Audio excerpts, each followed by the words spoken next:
Somos la iglesia de Cristo, somos siervos de Dios. Bienvenidos hermanos a esta conferencia que vamos a tener hoy en este día, en estos momentos. Me toca a mí introducir a nuestro hermano conferencista de este día. En este día me toca introducir a nuestro hermano Ricardo Barrera. ¿Qué se puede decir del hermano Ricardo Barrera? Muchas cosas, pero lo más importante es su ministerio que está llevando ahorita en este tiempo, hermanos, en estos días. Nuestro hermano es predicador, es maestro, conferencista, escritor de libros cristianos, especialmente de libros muy interesantes. Y por eso en este día, la conferencia que nos va a presentar, estoy seguro que va a ser de gran edificación. Nuestro hermano tiene más de 25 años predicando en la ciudad de Elgin, Illinois, casado con nuestra hermana Tali Barrera, y tienen un hijo que se llama Caleb Alani. Muy contento, hermanos, de que esté nuestro hermano aquí, porque sabemos de la capacidad de nuestro hermano y estamos seguros, hermanos, que él va a hacer un gran trabajo guiado por nuestro Dios y el Espíritu Santo. Hermano Ricardo, tome su lugar y preséntenos y predíquenos la palabra. Somos la iglesia de Cristo, somos siervos de Dios. Por delante, puestos los ojos en Jesús, el autor y consumador de la fe, el cual por el gozo puesto delante de él sufrió la cruz, menospreciando el oprobio, y se sentó a la diestra del trono de Dios. El día de ayer estábamos explicando brevemente la idea general de lo que es el enfoque y el desenfoque. Y la mejor manera de explicarlo es a través de los teléfonos inteligentes, los modernos especialmente. Un teléfono normalmente lo que tiene ahora es que tiene más de una cámara. Algunos tienen 2 cámaras, si pagaste un poquito más tienen 3 cámaras, si estás un poco loco por la tecnología tienen 4, 5, 6 cámaras. Pero cada cámara tiene un propósito. Una cámara toma el escenario de atrás, la otra cámara toma tal vez las personas, y no sé qué hacen las otras cámaras, pero toman algo, ¿ok? Pero en esta fotografía puedes darte cuenta de eso. Una cámara está literalmente enfocada en la parte de enfrente y por ello la flor es mucho más nítida. Pero cuando ves la parte de atrás, no está bien enfocada, pero eso es realmente la idea del teléfono. Cuando nos preguntamos qué es el desenfoque, simplemente es la falta de nitidez en una imagen fotografiada o grabada, o el cambio del verdadero sentido de algo.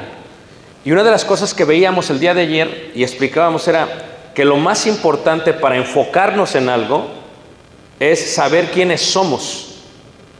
Y esto es algo que muchos predicadores, ministros, duran muchísimo tiempo en su vida para definirse a sí mismo. ¿Quieres definir una palabra en inglés? Hay un diccionario especial y hay una academia específica para ello. ¿Quieres definir una en español? Aunque no lo queramos aceptar en México, tienes que ir a España y te lo tienen que definir allá, porque es la Real Academia la que lo define, no nosotros. Ellos son los que entienden y comprenden que esta es la palabra, esta es la definición. Pero la pregunta sería, ¿cómo nos definimos nosotros como hombres? En 1 Corintios capítulo 2, en el versículo 11 dice, ¿quién conoce el espíritu del hombre sino el hombre y el espíritu que está en él? O sea, yo no sé quién eres tú, a veces ni siquiera sé quién soy yo, y ese es el secreto del enfoque. Si nosotros sabemos quiénes somos nosotros, entonces podríamos hacer las cosas mejor. Esto es, si nos hiciéramos una pregunta fácil, porque el poder de definirnos se encuentra en nosotros mismos. Nadie más que nosotros podemos definirnos a nosotros mismos. Y de eso se basa la prevención de los conflictos, específicamente del enfoque, internos y externos.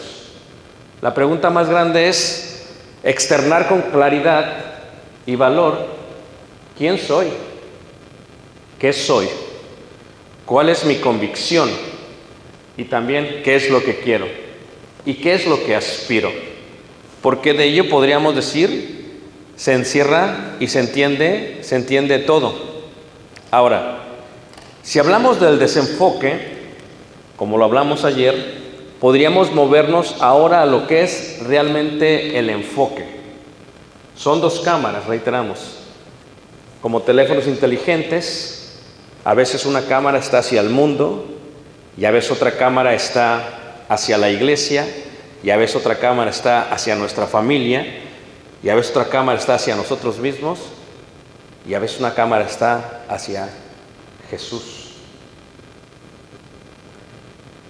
Cualquiera que sea la cámara con más nitidez es donde está nuestro corazón y es donde nos vamos a enfocar mucho, mucho más.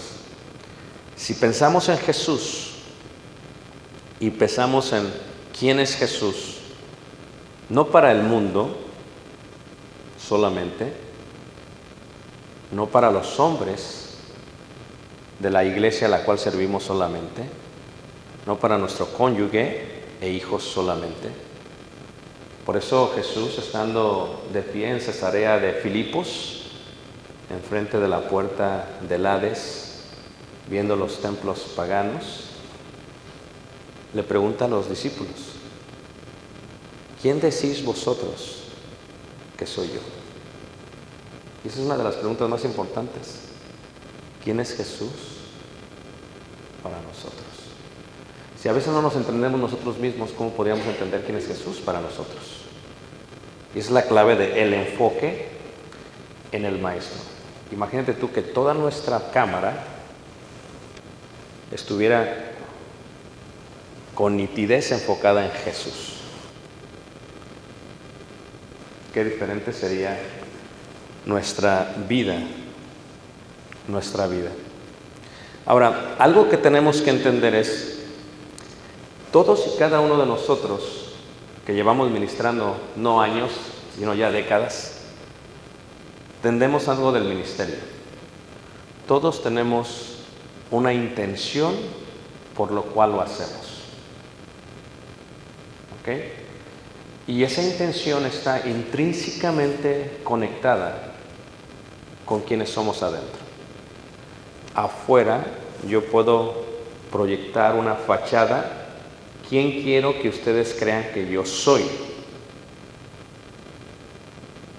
Pero adentro es imposible protegerlo, cubrirlo. Eventualmente se va a manifestar. ¿Cuál es la intención por la cual yo enseño?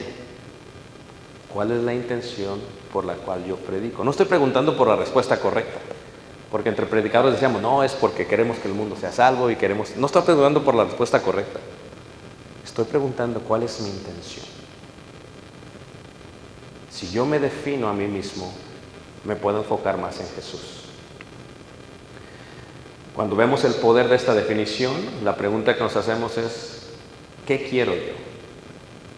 ¿Realmente quiero que las almas sean salvas?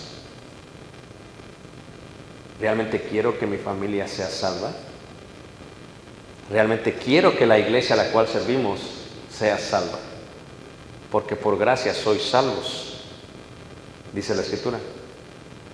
Pero esta relación intrínseca está relacionada entre lo que está dentro y lo que está afuera. Yo lo llamo de la siguiente manera, y no es una clase de teología, ¿ok? Estoy entre predicadores, ¿ok? Pero yo le llamo de la siguiente manera. La parte de adentro es la parte que no se puede tocar ni palpar, sino que es espiritual. Y la parte de afuera es la parte física, la que todos pueden ver. Y hay una conexión entre estas dos que se abrazan. Y mi comprensión de la Biblia es que eso que se abraza es lo que se le llama alma. Es la ventana entre lo celestial y lo terrenal, entre lo eterno y lo temporal. Y esa parte es la parte que de alguna manera u otra nos conecta con lo otro. ¿Quién conoce el espíritu del hombre que está en él? Solamente nosotros. ¿Cuál es mi intención? Esa parte interna puede mostrar una fachada, pero eventualmente la va a manifestar. Lo que dijo Pablo fue muy sabio a Timoteo. Algunos de los pecados, ¿verdad?, se hacen manifiestos antes del tiempo y otros no hasta el fin, hasta el día del juicio. Esa parte interna es importante porque si nuestro enfoque, nuestra cámara, está con nitidez en Jesús, sabemos lo que tenemos que hacer. Pero si nuestra cámara, de todas las cámaras que tenemos, una está en el mundo y otra está en la vanagloria y otra está en el dinero y otra está en la familia y otra está en la fama, y la de Jesús está borrosa, porque ese es el secreto de las cámaras. No todas pueden tomar las cosas con nitidez. Tienes que desenfocar una u otra para enfocar una. Ese es el secreto de las cámaras. Si yo sé cuál es mi intención de adentro, sé cuál es mi intención de afuera. Voy a hacer reverencia a los versículos, pero como son predicadores ya se lo saben, ¿ok? De memoria, no voy a estarlos poniendo porque ya se saben casi todos los versículos de memoria, ¿vale? En la parábola del trigo y la cizaña, el concepto de Jesús es, hay dos tipos. Si tú caminas, por ejemplo, por la parte de Turquía y ves los campos de trigo, es increíble ver las hectáreas o acres de trigo que se ven. Pero hay una gran distinción entre el trigo y la cizaña. No cuando crecen, cuando dan su fruto. ¿Y cuál es la diferencia? Que el trigo, cuando da el fruto, como es un trigo de verdad, pesa. Y lo que hace es que dobla la rama y se cuelga. La cizaña, porque no tiene fruto, se mantiene erguida, de pie. La parábola dice, en la iglesia hay trigo y hay cizaña. ¿Están todos de acuerdo con eso, hermanos? Si en la iglesia hay trigo y hay cizaña, la pregunta es, entre los ministros también hay trigo y hay cizaña. O sea, tenemos que aceptarlo. Si todo fuese trigo, pero hay trigo y hay cizaña. Entonces la pregunta más importante, si yo me conozco a mí mismo, la pregunta sería, ¿soy trigo o soy cizaña? Y es una pregunta clave, porque si yo sé quién soy, conoceré las intenciones de mi corazón. De otra manera lo explica Pablo en Romanos cuando habla acerca de los vasos. Y dice, emitiendo la idea de los esenios, porque los esenios literalmente hacían vasos de barro y los hacían y los formaban los alfareros, y una vez que los comían o comían de los platos y de los vasos, los rompían. Nada más comían en ellos una vez. Imagínate tú, tu esposa, la vajilla nada más una vez y luego ¿qué? La rompes. Gloria a Dios por ella, poco no manes. Pero no era así, así es. Y los que son de piedra, los platos de piedra, los usaban para cosas sagradas. Entonces, en esta idea, Pablo, conociendo bien el grupo político religioso de los esenios, dice, muchas veces Dios es así. Dios nos forma, hay vasos de honra y hay vasos de deshonra. Se utilizan una vez y se van a romper. Y tal vez la pregunta más importante sería, ¿qué soy? ¿Soy vaso de honra o vaso de deshonra? Porque ¿quién conoce las cosas del hombre sino el espíritu del hombre que está en él? ¿Cómo me puedo yo enfocar en Jesús si no sé qué soy, si no sé mis intenciones de verdad? Si pensamos de una manera más grande en la Escritura, vemos por ejemplo a Judas. Es increíble cómo Jesús sabía las intenciones de Judas, sabía que era el hijo de maldición, aún así le lavó los pies, aún así platicó con él, aún así hizo milagros delante de él, aún así le dio de comer, aún así lo llevó para donde quiera. Porque la intención de Judas era la bolsa. O sea, ahí estaba su vida, ahí estaba su corazón, ahí estaba su tesoro. Es más, por eso sustraía de él. Y cuando Jesús les declara, sabes que ya no voy a estar con ustedes, va a pasar esto y esto, dice Judas, si se va Jesús se acaba la bolsa, se acaba la bolsa, se acaba el dinero, se acaba el dinero, me acabo yo. La intención dejó de ser, y como dicen por ahí, tiró su última moneda. ¿Cuál era la intención de su ministerio? La bolsa, el dinero. Y eso es muy importante, hermanos. Estamos aquí por dinero, y entre ministros sabemos que no nos vamos a hacer ricos en la iglesia de Cristo. Si eres honesto contigo, te quieres ser rico, tal vez deberías estar en la Pentecostés o en una denominación, porque ahí es un poquito más, tienen hasta el día del pastor, pero aquí no tenemos nunca el día del pastor. ¿Ah? Entonces, no nos vamos a hacer ricos, pero si esa es tu intención, por la cual sirves al maestro, entonces el enfoque está en el dinero y en lo correcto. El enfoque está en el salario y no en lo correcto. Y yo creo que cuando Jesús dice que si buscas primeramente el reino de los cielos y su justicia, todo lo demás va a venir por añadidura, incluye todo lo demás, hasta las monedas, todo lo demás. ¿Cuál es la verdadera intención de nuestro corazón? En Filipenses capítulo 2, 3 al 5 dice: nada hagáis por contienda o por vanagloria. Qué difícil es esto, hermanos. Es complicadísimo es esto, hermanos. Cuando nos rodeamos en la iglesia, si creemos que el diablo quiere tentar a alguien o a algunas personas, pues los ministros son el centro clásico, ¿no? O sea, imagínate tú, qué difícil es eso. ¿Cuántos de nosotros no nos hemos topado con, es que si te invito a ti, no van a venir ciertas personas? Le digo a mi esposa, es triste porque en la iglesia hay burocracia y hay política. Es lo más triste, ¿verdad? Tú dirías, ¿cómo puede haber? Pero lo hay, hermanos. Y el enfoque a veces está en quedar bien con ciertas personas, quedar bien con cierto grupo de hermanos, de tal manera que no puedes tomar una decisión porque no sabes cómo lo vas a hacer. No puedes enseñar porque no sabes cómo lo vas a hacer. Dices, es que si enseño y toco este punto, este grupo se va a enojar. Imagínate, si nos enfocamos en Jesús, que hablaba con autoridad, ¿verdad? El maestro perfecto, nuestro rabí, decía las cosas tal y como eran, sin importar quién se molestaría al respecto, o sin importar quién iba a quedar bien con él o no. Porque sabía Jesús que si alguien buscaba la gloria de Dios, vendría de noche, como vino a Nicodemo y le dijo, Señor, sabemos que vienes de arriba, porque lo que haces, lo que dices, no puede ser de aquí. Pero si nuestro enfoque está en la vanagloria, hermanos, y es correcto como le dice ahí, vanagloria, ¿verdad? La palabra gloria del griego doxo, del hebreo kenixa, significa brillo. Es como estas luces que me dan brillo a mí. O sea, si el brillo está hacia mí, si yo busco la gloria de los hombres, me olvido de la gloria de Dios. Y por él le llama vanagloria, porque es un brillo vano, porque eventualmente, hermanos, mi padre decía claramente esto, no somos ajonjolí, mijo. Digo, ¿por qué, pa? Dice, para caerle bien a todo mole. O sea, eventualmente va a haber alguien al que no le vas a caer bien.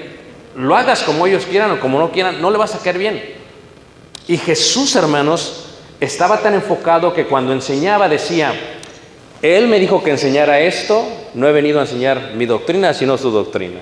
O sea, el enfoque estaba totalmente en Dios. O sea, la gloria no era para Él, la gloria era para ¿qué, hermanos?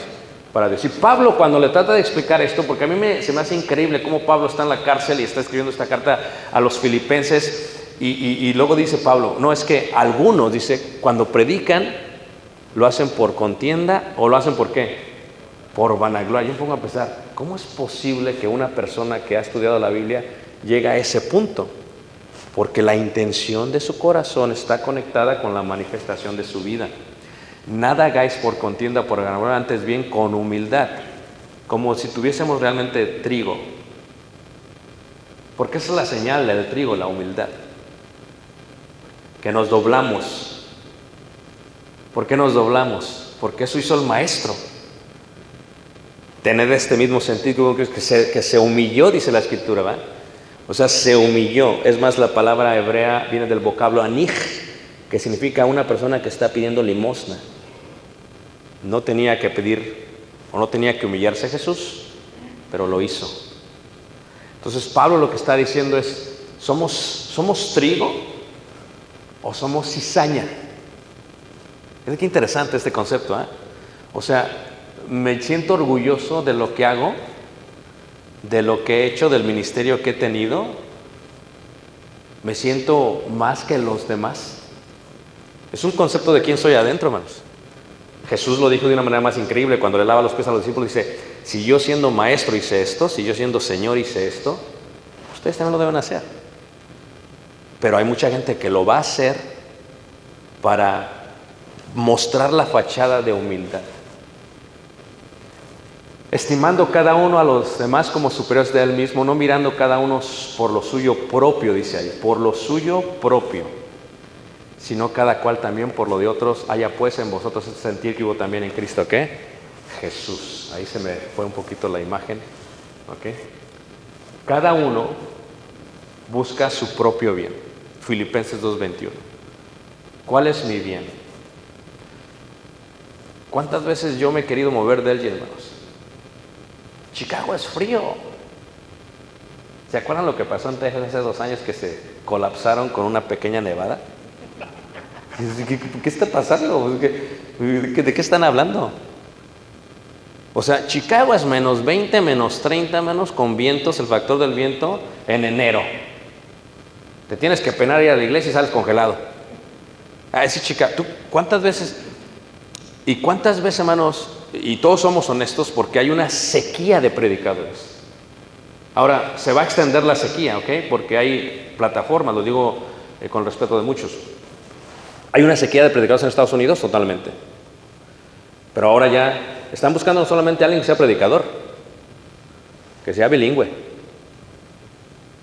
que entienda las dos culturas. Y si tiene ciudadanía o residencia, mejor, para no estar batallando con lo de los papeles. ¿Estamos de acuerdo, no, hermanos? Y cualquier iglesia, hermanos, está dispuesta a duplicar tu salario. ¿A cuántos de ustedes no le han dicho? Una vez me dijo un hermano, ¿cuánto te pagan? Te vamos a pagar lo doble. Si mi intención fuera la bolsa, pues ya no estaría en Elgin. Una vez me dice un colega que teníamos en la compañía que trabajamos, él tiene varios restaurantes en las islas de Hawái. Y a mí Hawái como que está atado mi corazón a Hawái porque está hermoso, ¿no? Hagan de cuenta que está hermoso como Michoacán, o como Campeche, o como Yucatán, algo así, o como Juárez, como Chihuahua. Así, ¿no? Más o menos. ¿Y qué pasa? El colega que tenía tiene varias franquicias en la isla, y platicando con él un día que fuimos de vacaciones, me dice, ¿sabes qué? Sé que te dedicas a esto, dame 3 horas de tu día para el trabajo y te voy a pagar lo que te pagaban en Chicago. Porque yo lo que quiero es alguien que me consulte en los negocios. Y te pago. Se me prendió el foco, dije, wow, voy a servirle a Dios, amén, hermanos. En Hawái, amén, hermanos. 3 horas al día, amén. Y empieza todo esto a colapsar. Hermanos, si nosotros buscamos nuestro propio bien, nos dejamos de enfocar en el Maestro, no es donde es cómodo. El Maestro no enseñó donde fue cómodo para él.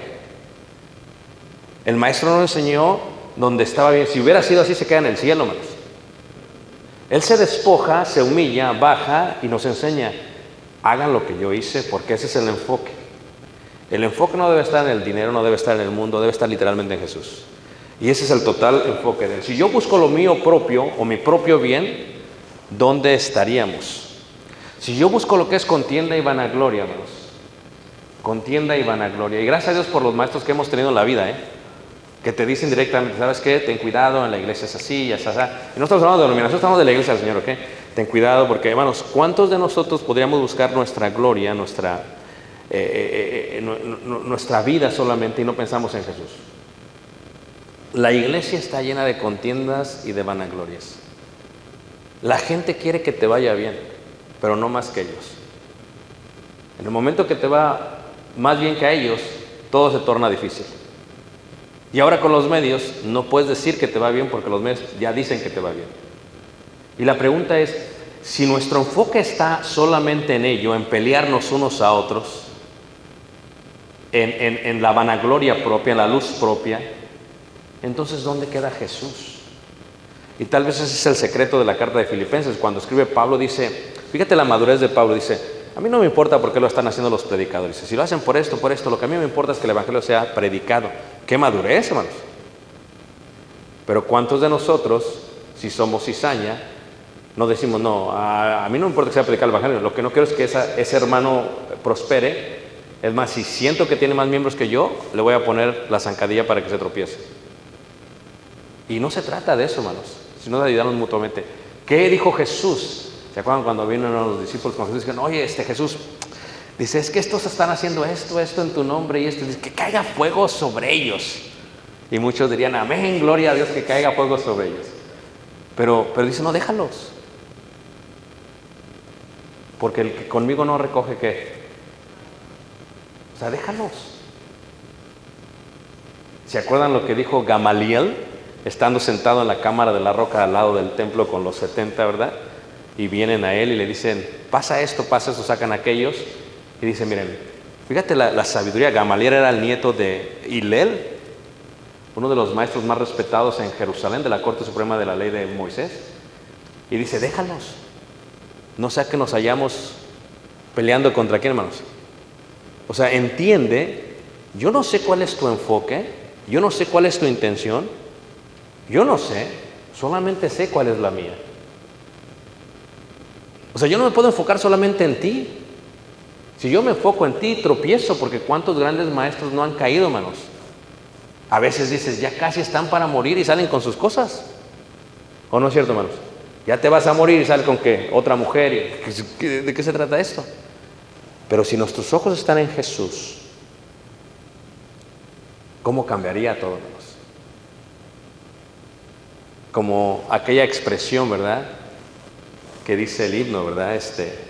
Si otros vuelven, yo siempre ¿qué? Yo siempre sigo.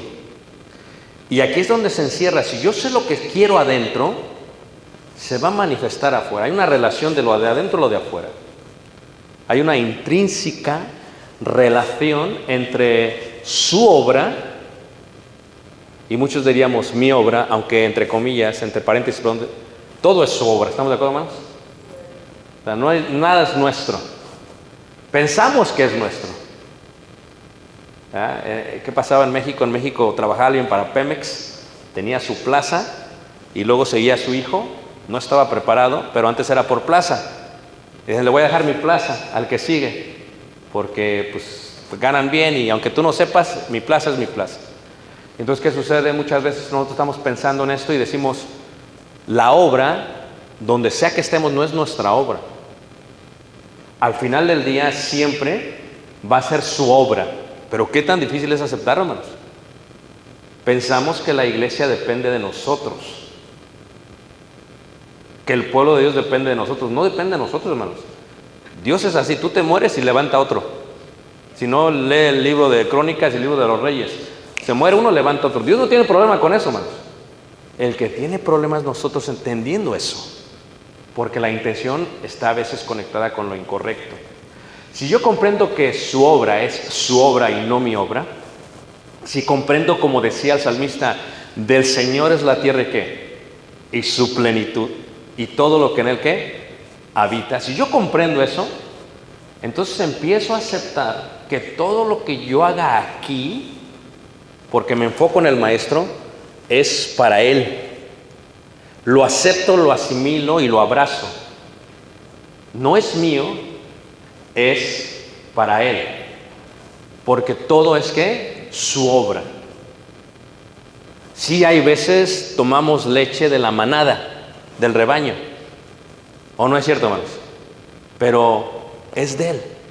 Es Jesús, el Maestro, queriendo compartir con nosotros un poco de su benignidad. La lana que nos ponemos, no hablo de dinero, hablo de la lana de los borregos, es de Él, porque el borrego es de Él. Es más, cuando dice el salmista, David estaba bien enfocado en Dios y dice el salmista, dice, ¿quién nos hizo? No nosotros a nosotros mismos. Ovejas de su prado somos. O sea, el concepto es, yo no soy mío, el prado donde estoy no es mío, es de Él también. Y la vida es de Él. Y ese es el primer concepto que tenemos que entender como seres humanos, después como cristianos y después como ministros. Es su obra. Dios me va a permitir hacer con su obra hasta donde yo pueda lograrlo. Porque si hago todo esto, hermanos, si Dios me da 70, 80 años de vida, con respeto a los que están mayores de 70, le digo a los hermanos, según el salmista dice que son 70 y robustamente 80. ¿Tantos de acuerdo, hermanos? Yo tengo 47 y mi espalda nunca me había dolido, ya me empezó a doler hace como el año pasado. Ya empecé a ver a quiroprácticos. Yo decía, ¿a quién le pagará a esos quiroprácticos? Ahora entiendo quién le paga a los quiroprácticos. Pero si mi vida se acaba a los 70, 80, hermanos, lo que yo haga en este mundo nunca se va a comparar con lo que Jesús hizo en su ministerio de 3 años. Y lo que yo haga en este mundo va a ser solamente lo que Él me permita hacer. No voy a poder hacer más que Él me permita hacer. Si yo entiendo que mi enfoque está en Jesús, y si Él me da poco y hago bien con lo poco que Jesús me da, entiendo la regla divina, me va a dar más. Si yo soy fiel con los 2, 3 miembros que ministro o sirvo en la iglesia donde estoy, Dios va a dar el crecimiento. Y si soy fiel y con 100, Dios me va a dar el crecimiento. No solamente a mí, a la iglesia. Pero si llega un momento que Dios ve que mis capacidades y mis aptitudes no son suficientes para liderar ese grupo, Dios me va a quitar la vida y va a levantar otro como Josué. Y no importa cuánto tiempo yo esté arriba del monte Nebo, en Jordania, viendo hacia Israel y diciéndole a Dios, Señor, o sea, fíjate todo lo que hice, o sea, permíteme. Y le dijo Dios, no, ya, súbete y muérete. Y dices, no, espérate, esto no hace sentido. Porque en el trabajo te dan una placa cuando trabajas toda tu vida, ¿a poco no? No hace sentido. Ni siquiera hay tumba donde puedan ir a ver a Moisés. Sí hay de los patriarcas en Hebrón, pero de Moisés no hay. ¿Sabes qué me dice eso?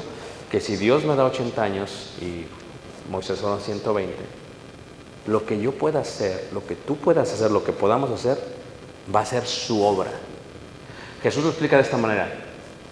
Tú vas y haces todo lo que tienes que hacer en tu vida, tú regresas. No te dice, siéntate y te voy a dar de comer. Síguele. Porque lo que debiste hacer, ¿qué?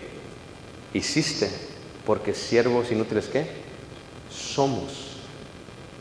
Y entonces dices, ese es el foco correcto de Jesús. Porque no es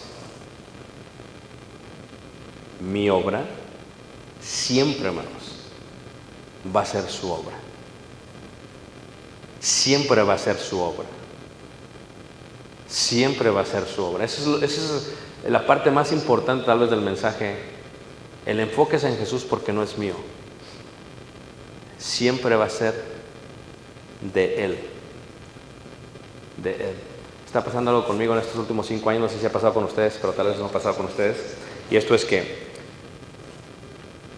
a los 40, 50 años empiezas a darte cuenta cuánto Dios te ha permitido acumular en una forma secular. Algunos ya tienen casa propia, algunos tienen casa propia y casa para rentar, algunos tienen casa propia y un terreno por aquí, otro terreno por allá, algunos tienen más de un carro. O sea, ya es más próspera la persona, aunque sea ministro. Y lo que me pasa a mí es, ok, ahora vamos a irlo en forma recesiva.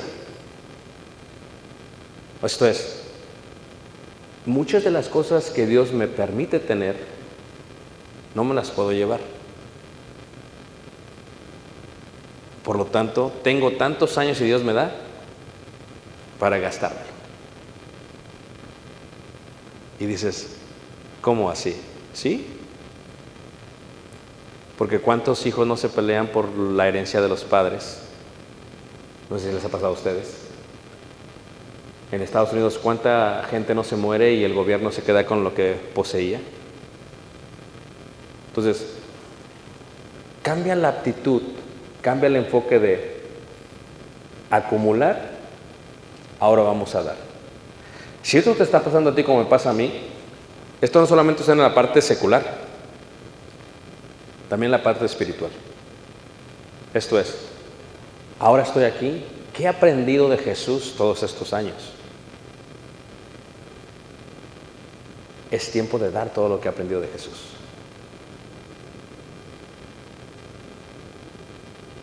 Es tiempo de tomar un tiempo, sentarme con mis nietos, y aunque no hable bien inglés, ahí como yo pueda, les voy a explicar quién es Jesús. Les voy a explicar qué es la doctrina del Señor Jesús. Voy a empezar a dar todo, me voy a despojar de todo lo que tengo, porque el momento en que me vaya me voy a ir con todo lo que tengo.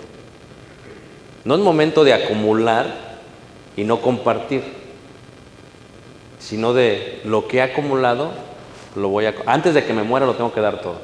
Porque es la regla de la vida, amigos. Nada nos vamos a qué, porque es su obra. Y cuando yo y tú nos vayamos, su obra va a continuar. Imagínate tú, Moisés, trabajando y trabajando y trabajando y trabajando y trabajando. Y ahí estaba Josué, ¿a poco no? No sabía, nadie sabe para quién trabaja, ¿a poco no? Dice Moisés, dame chance, yo los meto. Dice, no, tú no los vas a meter. Va a venir alguien más, porque así lo decidió el Señor con su obra, porque es para su obra, porque es para su gloria. Y aunque tú pienses que esa persona no está capacitada, Dios lo va a dejar, porque al final del día es que su obra. Así que tienes que despojarte de todo aquello que has dejado. A veces dura tiempo en que lleguemos a comprender esto del Maestro Jesús. No entendemos que lo que hacemos no es nuestro, sino que es de Él. No sé si ustedes, no vamos a entrar a debates, ¿verdad? Pero levante la mano, ¿quién tiene Verizon aquí? Ahí está uno. ¿Quién tiene AT&T? Estos son los míos, ok. ¿Quién tiene aquello que a veces ni agarra el teléfono? Es más, cuando bajas una aplicación o bajas algo, como que es loading, dura tiempo porque está bajando. ¿Les ha pasado, hermanos? Está bajando. Y ¿sabes qué, hermanos? Este es el secreto. Entre más enfocado estás en el Maestro, es como el teléfono, ¿ok? El teléfono tú lo levantas y tiene como unas líneas, y las líneas te indican qué tan fuerte está la señal. Y luego te dice 5G o 3G o LTE o lo que sea. O sea, la antena no está mal, Dios no está mal. Nuestro servicio está mal. Nuestro enfoque está mal, porque a veces toda la vida no comprendemos que si buscamos solamente nuestra gloria es vana. A veces nos aferramos tanto a algo, hermanos, y no nos damos cuenta que no es su voluntad. Y como que no baja. Y estás ahí esperando y esperando y esperando y esperando. Y no baja porque dura. Pero si estás enfocado en Jesús, tú a veces dices, ¿cómo es posible que este entienda esto y yo no lo entienda? Este acaba de entrar al Evangelio. Porque está más conectado en Jesús, hermanos. O sea, el loading es más rápido. Dices, wow, esto es increíble, ¿no? No puedes comparar tu obra con la de alguien más. Tienes que aprender a comparar tu obra solamente contigo mismo. ¿Qué dijo Pablo? No me puedo comparar con los demás. ¿Y qué había hecho Pablo, hermanos? Lo que había alcanzado Pablo, porque estaba conectado. Si tú estás enfocado en el Maestro, hermanos, normalmente vas a bajar rápida la aplicación. Vas a entender que la obra no es tuya, es de Él. En palabras del hermano Martorell, estos son 3 consejos que nos dejan. No busques en el exterior lo que tienes en tu interior. Tus cualidades, capacidades, aquello que solo tú posees. No esperes que los otros sean contigo justos, ni comprensivos, ni caritativos, ni benignos. Prepárate para saber encajar y ofrecer. Pero el 3, hermanos, es el que toca. Valora los momentos de tu vida en que tu talento. Estaba sentado con el hermano. Levanta la mano, ¿quién conoce al hermano Enrique Martorell, hermanos? Okay. Estábamos en España, en Toledo, y fuimos a cenar a la casa de los hermanos. Tenía más de 6 años que no veía al hermano. Y el hermano estaba sentado en un sofá eléctrico. Y el sofá, el hermano no se podía poner de pie por sí solo. Y tenía que dormir en el sofá. Y entonces, hablando con el hermano, la hermana Noemí, si recuerdan, muy dulce la hermana siempre. Vosotros entendéis, hermano. Él siempre hablaba así, ¿verdad? Con su voz. Y dice, es que Enrique ya no se puede parar. Necesita, dice, ese motor que lo levante. Y estaba sentado con él, estaba mi hijo enfrente. Y esto capta, ¿eh? Esto fue lo que dijo Enrique. Deseo regresar a enseñar a Estados Unidos. Y en ese momento la hermana lo interrumpe. Dice, sí, cariño. Dice, pero tú ya no podéis. Él dice, deseo. Y siempre, como cualquier hombre sabio, hermanos, te puede levantar me lleva a su escritorio, en su oficina, en su apartamento afuera de Toledo, y me enseña los proyectos en que está trabajando. Y me dice, yo no sé si voy a acabar estos proyectos. Valora los momentos de tu vida en que tu talento, tus cualidades satisfacen las necesidades de alguna persona, porque es ahí donde Dios quiere que tú estés. ¿Qué me está diciendo? El maestro es eterno.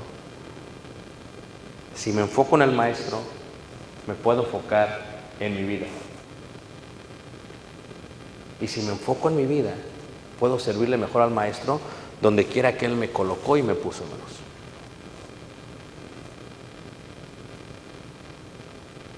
Y cuando hermanos parten con ese anhelo de seguir trabajando, porque no todo lo que él quiso hacer lo hizo, hermanos. Y vamos a ser muy honestos, hermanos. En muchos lugares no invitaban al hermano. Muchos tenían temor de asociarse con el hermano porque decían, híjole, es que si me asocio con él. Fíjate la vanagloria de los hombres, hermanos. Como Nicodemo, vino de noche porque si me asocio con él, ¿qué van a decir conmigo? Que vengo de noche para que nadie se dé cuenta.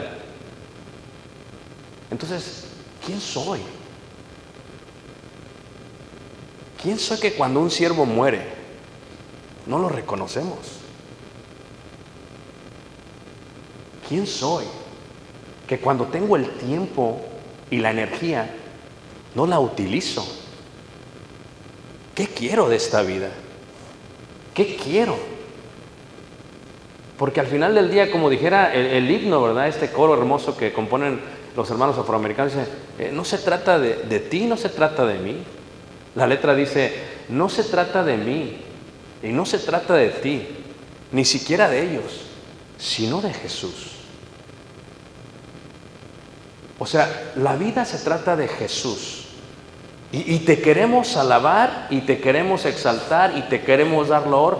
Y toda, fíjate cómo dice toda, no dice una parte, es toda la honra, oh, a Jesús.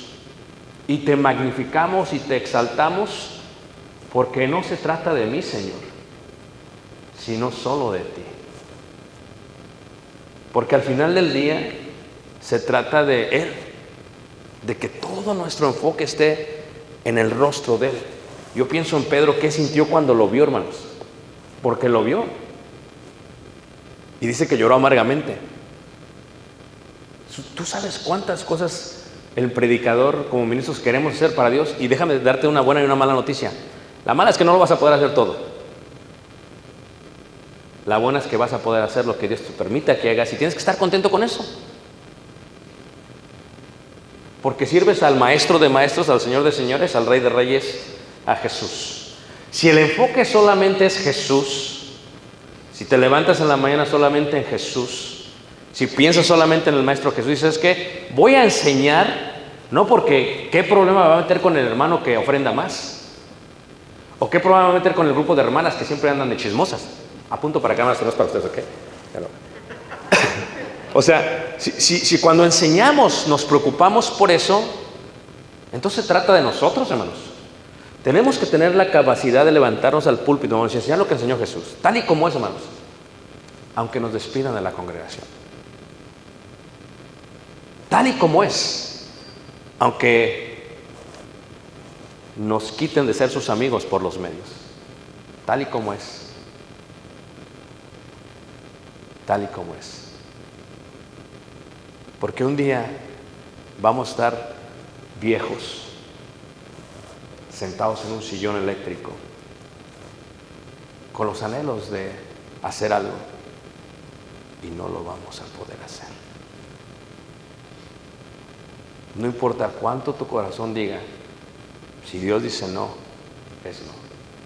Nunca te has puesto a pensar cuando dice la palabra de Dios que y el Espíritu nos impidió. Dices, ¿cómo está esto? Si vas a ir a hacer la obra de Dios. Porque no se trata de ti, se trata de Él. Nuestro ministerio está basado totalmente en Él. El día que no esté basado en Él, hemos perdido el enfoque. Fíjate cuál es el ejemplo apostólico, hermanos. El ejemplo apostólico es, en todas las cartas, Pablo A Él sea la luz, a Él sea la gloria, a Él sea la gloria. Siempre lo dice en sus cartas. A Él sea la gloria. ¿Y quién era Pablo? Pablo era fariseo de fariseos, era un excelente rabí, era la crema innata de la sociedad en Jerusalén. Y dice, a Él sea la gloria en la iglesia en Cristo Jesús por todas las edades, por los siglos de los siglos. ¿Qué? Amén. Fíjate, su enfoque está en Él. Es a Él. Fíjate cómo lo dice Pedro. A Él sea gloria ahora y hasta el día de la eternidad. O sea, si estamos hablando de aquellos que estuvieron cerca de Jesús, que se enfocaron en Jesús como maestro, todo lo que hacían era para Él. Esto es algo increíble, hermanos. Ayer hace 2 días le decía a los hermanos ayer que mi esposa me exhortó. Dice, es que Ricardo, dice, tú siempre quieres proyectos. Un proyecto aquí, un proyecto. Es más, sacas tus proyectos y luego sacas otros proyectos. No sé si ustedes son así como yo tengo que estar trabajando porque si no me pongo como loco. Estoy en el avión, estoy trabajando, me bajo del avión, estoy trabajando, estoy en un lugar, estoy trabajando, estoy en un hotel, estoy trabajando. Y como que hizo clic. Lo que está diciendo mi esposa es, haz lo que Dios te permita hacer. Y no más. No le ayudes a Dios como le ayudó Sara. Y ya ves lo que le pasó. Haz lo que tienes que hacer y ya. Los apóstoles estaban enfocados totalmente en eso y decían, a Él sea gloria ahora y hasta el día de la eternidad. Y fíjate cómo lo dice Juan. Y nos hizo reyes y sacerdotes para Dios su Padre. A Él sea gloria e imperio por los siglos, ¿qué? De los siglos, ¿qué? Amén. ¿Cómo le haces para mantenerte ministrando tantos años? Porque la gente que metes al agua es la gente que más te aborrece después. ¿Cómo le haces para dar todo a un ser humano y luego se convierte en un cuervo, en un ave de rapiña y te come? ¿Cómo te mantienes de pie? ¿Cómo le haces cuando una iglesia, gracias a Dios primero, pasan de ser poquitos a muchos, compran su edificio, se engrandecen y después dicen, ¿sabes qué? Ya no te necesitamos. A veces te lo mandan por texto. Digo, al menos ten el valor de decírmelo en persona. Llegó el predicador a la congregación y dice, qué raro, ahí está el carro de todos los hermanos. Pues se metió y tenían junta. Y dice, oiga, a mí no me avisaron. Dice, es que te vamos a despedir. Dice, no te habíamos avisado por eso. Dice, ¿Ya te vas? Dice, ¿cómo que ya me voy? Avísenme. ¿Cómo te mantienes en pie, hermanos? De esta manera. ¿Cómo le haces? ¿Cómo le haces para levantarte otra vez? ¿Cómo le haces para volver a predicar? ¿Cómo le haces para hacer ese ciclo interminable? Decía los hermanos ayer. Imagínate tú, cuando uno empieza el ministerio bien emocionado, ¿a poco no? Los hermanos van creciendo, crece la obra, van creciendo y de pronto viene una ola nueva de hermanos. Y como que es volver a empezar otra vez. Y dices, la diferencia es que ya no tengo los mismos años que antes. Y como que ya estoy cansado ahora. Pero la vida es cíclica. Vamos a repetirlo, hermanos. Nos vamos a ir y va a haber gente carnal todavía en la iglesia. Nos vamos a ir y va a haber gente hipócrita en la iglesia. O sea, vete acostumbrando a eso. No es como que vas a ver tú la iglesia perfecta. Ya Jesús la vio en la eternidad. ¿Cómo le haces para levantarte? Cuando tus ojos miren lo recto y cuando se dirijan tus párpados hacia lo que tienes delante, vas a examinar la senda de tus pies y todos tus caminos serán, ¿qué? Rectos. ¿Qué es lo que está diciendo el salmista? Enfócate en Jesús. Enfócate en Jesús. Que tu lente esté con nitidez hacia Jesús. Que lo veas solamente a Él. Que lo aprecies solamente a Él. Que Él sea el todo de tu vida. Enamórate de Jesús. Arrodíllate ante el Señor. No en público, en la privacidad de tu alma, de tu espíritu. Que cuando las cosas te vayan bien, como el ejemplo apostólico, digas, a Él sea la gloria. Oh, hermano, qué bien predicas. No, espérate. Time out. Wakanda forever, dicen los chavos, ¿no? a Él sea la gloria. Que cuando las cosas sean buenas, a Él sea la gloria. Que cuando todo salga perfecto, hermanos, porque tenemos años muy bonitos a veces, a Él sea la gloria. Porque en el momento que te enfocas solamente en ti, pierdes el enfoque de Él. Salió la mujer de Lot deprisa con sus hijas y con Lot, y cometió uno de los grandes más errores que vemos en la Escritura. Dice la Escritura que miró. Y la palabra mirar, decía nuestro maestro de hebreo, dice, ustedes, lo decía en hebreo, ustedes lo descomponen todo, dice. Porque para ti mirar es esto, dice. Pero lo que está diciendo aquí, dice, se puso triste de lo que dependía. Se puso triste de la dependencia que tenía del estilo de vida que había en Sodoma y Gomorra. Eso fue lo que le dolió a la mujer. ¿Qué éramos antes que viniésemos a Jesús?